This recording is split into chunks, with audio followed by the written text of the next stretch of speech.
Hi, you're watching The Savera and I'm Shafali.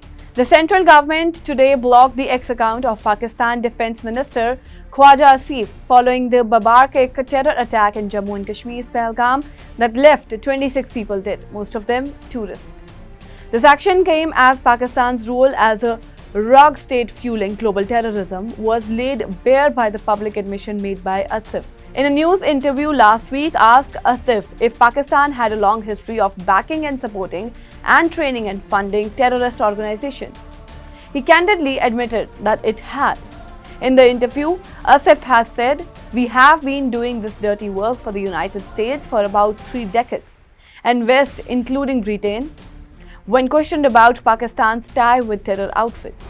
You do admit, sir, that Pakistan has had a long history of backing and supporting and training and funding these terrorist organizations. Well, we have been doing this dirty work for the United States for about 3 decades, and West, including Britain. So that's your argument that even though that was a mistake, and we suffered for that, and that is why you are saying this to me. If we had not joined the war against Soviet Union and later on the war after 9/11, this Pakistan's track record, was not, unimpeachable track record. Defence Minister, I just want to get back to this particular incident in Kashmir and the noises that are now coming out of Delhi.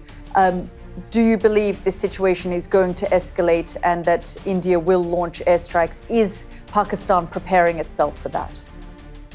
We are already prepared for it, We are already prepared for it. Any eventuality which takes place in next 1 or 2 or 3 or 4 days or week or 10 days, we'll retaliate and we'll react to that, in kind, inshallah. How will you respond if India does launch a series of airstrikes? We will measure our response to whatever is initiated by India according to that. Reacting strongly to the remark, India raised the issue at the United Nations. India's Deputy Permanent Representative to the UN, Yojana Patel, called the statement a clear confession of Pakistan's involvement in promoting terrorism. Patel, speaking to a UN event for victims of terrorism, said, "This open confession surprises no one and exposes Pakistan, a rogue state in fuel global terrorism and destabilizing the region."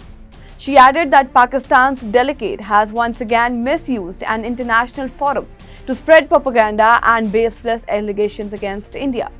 But the truth was now out in the open. It is unfortunate that one particular delegation has chosen to misuse and undermine this forum to indulge in propaganda and make baseless allegations against India. The whole world has heard Pakistan's Defence Minister Khawaja Asif admitting and confessing Pakistan's history of supporting, training and funding terrorist organizations in a recent television interview. This open confession surprises no one and exposes Pakistan as a rogue state fueling global terrorism and destabilizing the region. The world can no longer turn a blind eye. I have nothing further to add. Thank you. The move to ban Asif's X account came just a day after India banned 16 Pakistani YouTube channels with a combined subscriber base of 63 million. These channels were reportedly spreading proactive and communal sensitive content. Some of the major Pakistani YouTube channels blocked include Dawn News, Eri News, Bol News, Geo News, Sama TV and GNN. Terrorists have opened fire on a group of tourists in the Baisaran Valley, killing 26 people and injuring several others, including a Nepali national as well. Harrowing visuals from the scene have circulated widely, showing chaos and indiscriminate firing by the attackers.